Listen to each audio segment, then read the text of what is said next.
Artist-controlled radio. There's these feelings that implode, pulling me apart, out of control, as I fall into despair.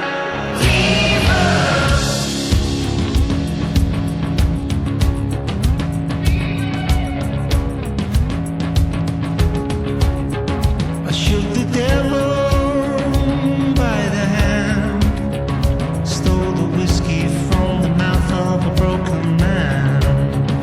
From the ruins grew a town, from the ashes grew a forest across the land. Give us hope, give us love, give us freedom, give us peace.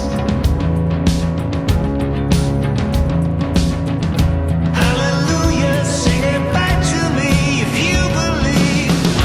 There's these feelings that implode, pulling me apart, out of control, as I fall into despair. Fever. There's still thoughts I receive, and a voice that carries wisdom in the breeze.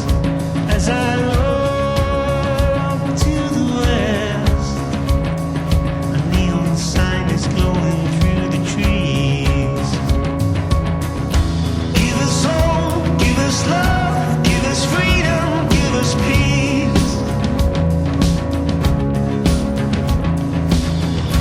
Hallelujah, sing it back to me if you believe. There's these feelings that implode, pulling me apart, out of control, as I fall into despair. Fever. There's a reason I must go to a place where shadows guard my soul, as I fall into despair. Fever. How could I forget? Why would I forget? Think of the alibi, so much for sacrifice. How could I forget?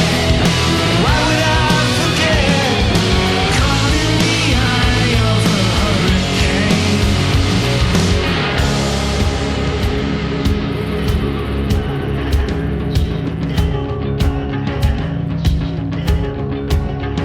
I shook the devil by the hand, stole the whiskey from the mouth of a broken man.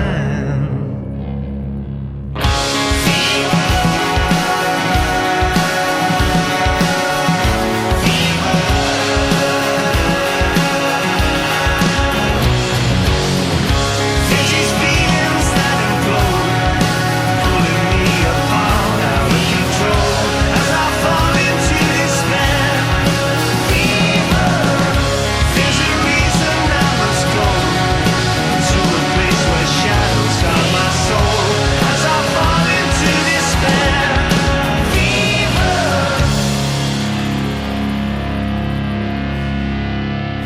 Well, that's the second single, Eskimo, from the ninth album by FEEDER, which is called All Bright Electric. And as if by magic, joined on the phone by Grant Nicholas from the band. Grant, how are you doing? Fine, thanks. How you doing? Just going back to that single, Eskimo, on first hearing of it, it is very, very familiar. It's got a familiar sound and a really nice, thick production. Yeah, I mean, I don't know. It just really kind of took on a life of its own. That when I had a sort of idea for it in my head, it's got almost like, you know, the actual guitar riff as you hear at the very end of the song, where on the fade out, where where the acoustic kicks in. It's almost a little bit sort of almost a little bit bluesy for me. And I don't normally tend to write much stuff with that sound, but I had this kind of sort of almost like Louisiana kind of True Detective kind of setting in my head, you know, when I wrote that song. And I kind of really wanted it to be kind of uplifting but quite dark at the same time. And it just really came together. And it's sort of dark but also quite anthemic at the same time. Well, that was the plan anyway. It was. So it actually came together as you wanted to then? Yeah, it came out really well. I mean, I'm really pleased with that track. Now, the video that accompanies the song, it's a mixture, isn't it? It's modern and sort of retro as well, especially with the graphics. Yeah, we kind of, my reference for it, we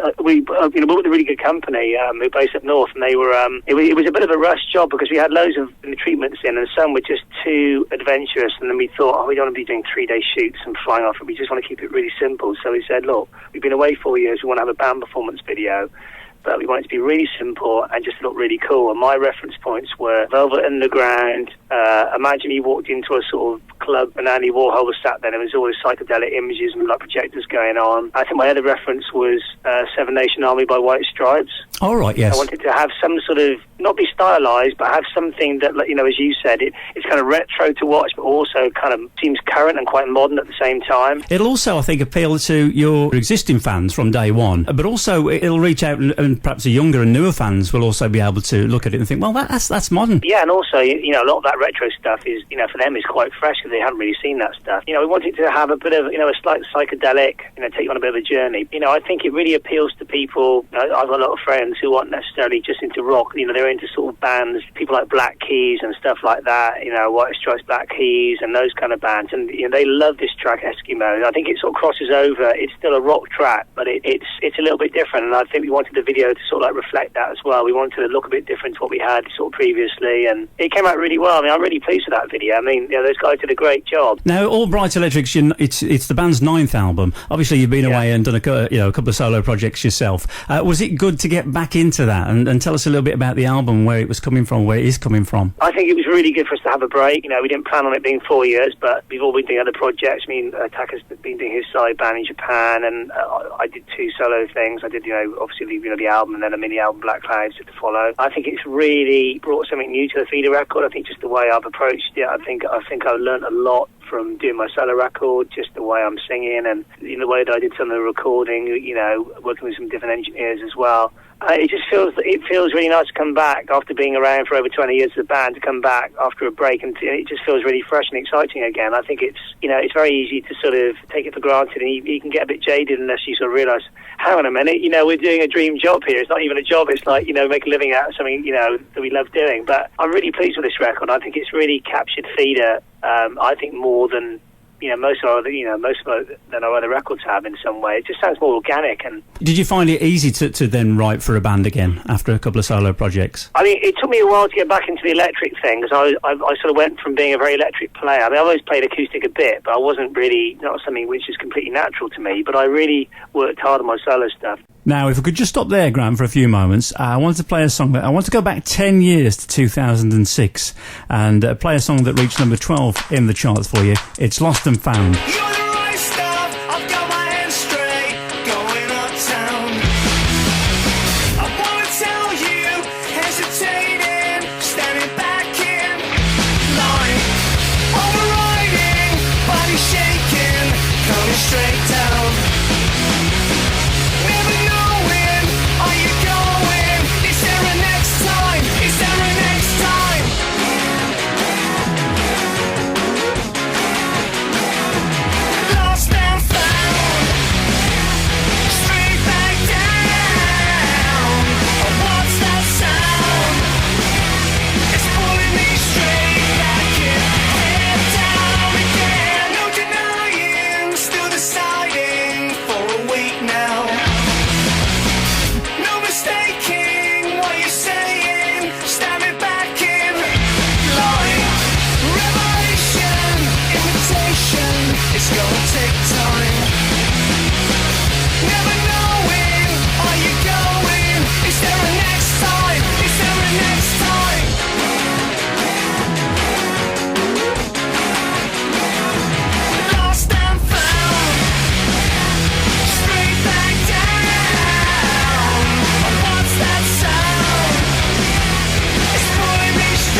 Chatting with Grant Nicholas from the band FEEDER, who've got a new album coming out in October. That was Lost and Found from 2006. Say a lot of water under the bridge since '96, with you know, since it all sort of kicked off for you. And listening to the new material, you are definitely going to bring in a whole batch of new fans, I believe. Yeah, I do think that. I mean, I think there's songs on this record that it's just sort of, you know, I think some people, you know, especially in the media, you know, they kind of make your mind up about a band and they say, oh, that's what they do. But I don't think people ever really listen to our records properly. They sort of judge on a few singles and a few hits, but you know, we've always been quite a you know, we've always had the more acoustic side and the more mellow side, and then the real heavier side, and that's kind of what makes it FEEDER. I think the old school fans will hopefully find something on the record that they love, because I think there is some classic old school FEEDER, you know, moments on there, but I'm sort of hoping that, you know, we will pick up some new fans as well, as I did with the solo stuff, you know. I was looking at some of your tour dates, and some of the venues, they're the good old venues. Nottingham's Rock City, for starters. And it's a classic. Exactly. And also, I think, is it London's Roundhouse you're playing as well? You know, our last gig in London was 4 years ago, and that was the Brixton Academy, which is obviously a bit bigger, but we felt,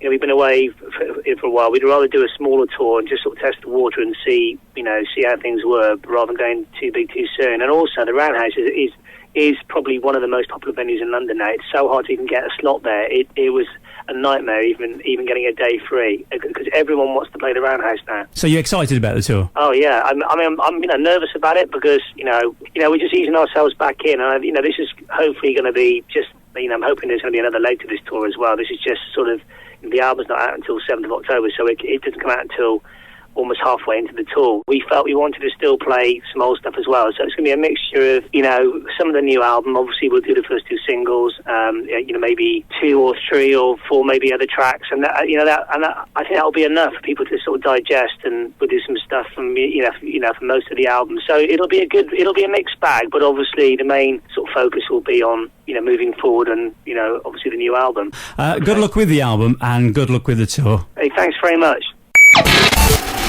Artist Controlled Radio.